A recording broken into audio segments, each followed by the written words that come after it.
पित्त की वृद्धि से हैं बहुत परेशान। बढ़े हुए पित्त की वजह से पेट हमेशा फूला रहता है। गर्दन में भारीपन है, कंधों के आसपास बहुत भारीपन रहता है, दबाने से बहुत तेज दर्द होता है। सिर भारी है, आंखों में भारीपन है, आंखों में जलन रहती है, पेट में जलन रहती है, सीने में जलन है और वजन धीरे धीरे करके कम होना चालू हो गया है। वजन कम होने के साथ साथ यदि आपका चिड़चिड़ापन बढ़ता जा रहा है, गुस्से का स्तर धीरे धीरे करके बढ़ता चला जा रहा है, इन समस्याओं का मूल कारण होता है शरीर में पित्त का बढ़ जाना, पित्त की वृद्धि हो जाना। पित्त की वृद्धि के इन लक्षणों को एक पेपर पर लिख करके रख लीजिए ताकि आप इन लक्षणों से अगर ग्रस्त हैं तो आप समझ पाएं कि पित्त बढ़ रहा है। और पित्त की वृद्धि के लक्षणों को समझ करके पित्त का शमन किस तरीके से किया जा सकता है उसके लिए आप प्लान कर पाए। सबसे पहले हम पित्त के लक्षणों को एक एक करके बता रहे हैं। आप उन लक्षणों को प्लीज लिख करके रख लीजिए। और आजकल चूंकि पित्त की वृद्धि की वजह से पाचन तंत्र बहुत खराब हो रहा है और पित्त में 5 प्रकार का पित्त होता है जो आपके रक्त के, त्वचा के, आंखों के और मस्तिष्क से संबंधित जितने भी विकार हैं उनको कराने में बहुत हेल्पफुल साबित हो रहा है। आप इस वीडियो को अंत तक देखें ताकि आप पित्त के लक्षणों को अच्छे तरीके से समझ पाएं। यदि आप चैनल पर नए हैं तो प्लीज इस चैनल को सब्सक्राइब भी जरूर कर लीजिए। सबसे पहला लक्षण है पित्त वृद्धि का। पित्त वृद्धौ संताप। सबसे पहले पित्त वृद्धौ पीताव भासता, यहां से लेंगे अपन पीताव भासता, मतलब त्वचा धीरे धीरे करके पीली होना चालू हो जाएगी। अगर पित्त बढ़ रहा है तो त्वचा का कलर धीरे धीरे करके पीला होना चालू होगा। दूसरा पित्त वृद्धौ संतापः। संतापः का मतलब है कि तापमान जो है शरीर का वो थोड़ा थोड़ा बढ़ा हुआ महसूस होना चालू हो जाएगा। माथा गर्म रहेगा, आंखें गर्म रहेंगी, हथेलियां गर्म रहेंगी, तलवे गर्म रहेंगे और आपको पेट में आग जैसी लगी है ऐसा महसूस होगा। तो ये पित्त वृद्धौ संतापः। फिर होता है पित्त वृद्धौ शीत कामित्वम। शीत कामित्वम का मतलब होता है कि जब पित्त बढ़ेगा तो आपको ठंडी शीत चीजें लेने का मन करेगा।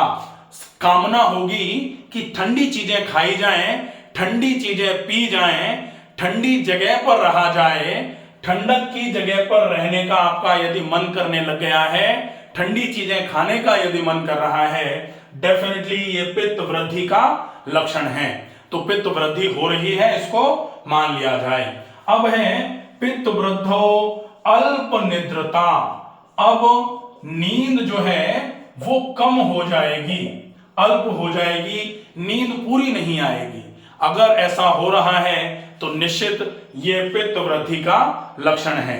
नींद कम होने के साथ साथ आपको ऐसा लगेगा जैसे मूर्छा सी आई हुई है। पित्त वृद्धौ मूर्छा।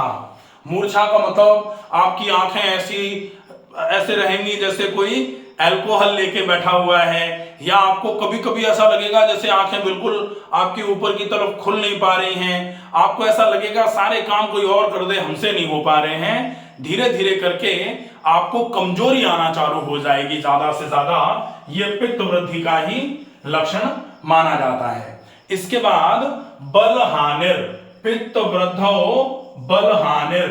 ये जो है ये लक्षण है जिसमें बल की हानि भी होगी। जैसे जैसे पित्त बढ़ेगा आपके शरीर में बल की हानि होना चालू हो जाएगी। तो बल हानि का मतलब आपका काम करने का मन नहीं करेगा। आप काम जैसे अगर मोबाइल से बात भी कर रहे हो तो आपका कंधा दुख जाएगा।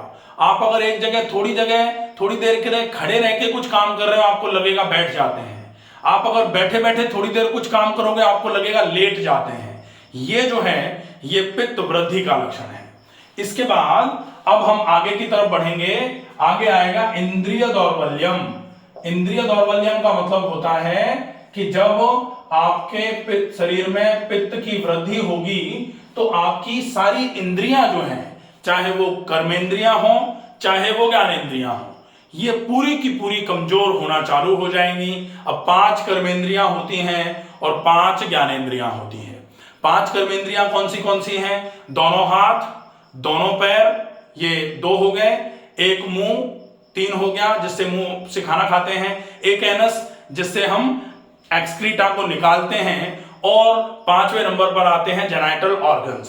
तो ये 5 कर्मेंद्रियां हैं। इन 5 कर्मेंद्रियों में दौर्बल्य आना चालू हो जाएगा, ये कमजोर होना चालू हो जाएंगी। इसके साथ में जो ज्ञानेंद्रियां हैं, ज्ञानेंद्रियों में क्या क्या आता है? आपकी जीभ, तो आपका स्वाद गड़बड़ हो जाएगा। कई लोगों के मेरे पास फोन आते हैं कि आपका जो स्वाद जो है खाने का वो नहीं पूरा आ पा रहा है, तो स्वाद गड़बड़ हो जाएगा।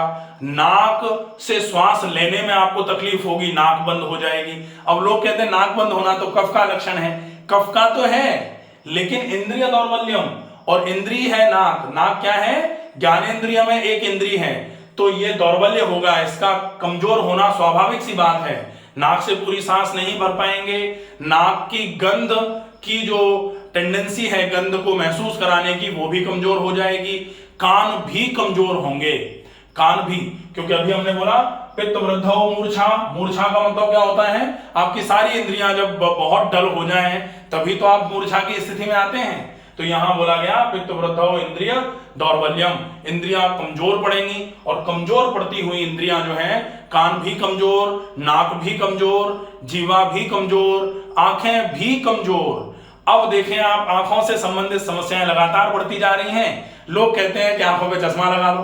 अरे भाई, पित्त बढ़ रहा है, पित्त के बढ़ने की वजह से आपके आंखों में प्रॉब्लम आ रही है। तो आप अपने पित्त को सामान्य अगर करेंगे तो डेफिनेटली आपकी आंखों का स्ट्रेन जो है, और पित्त को सामान्य करने के लिए अगर जैसे हम लोग आजकल मॉडर्न में भी देखते हैं, तो मॉडर्न में क्या बोला जाता है? ओरल हाइड्रेशन प्रॉपर करो, डिहाइड्रेशन नहीं होना चाहिए, पानी पूरा छींटा मारो, शरीर में पानी की कमी होती है। यहाँ CSF अगर है वो गाढ़ा हो जाता है, वो अगर गर्म हो जाता है, उसकी वजह से आंखों की समस्याएं आती हैं। तो वो तो आपका सब पित्त बढ़ेगा तभी तो हो रहा है।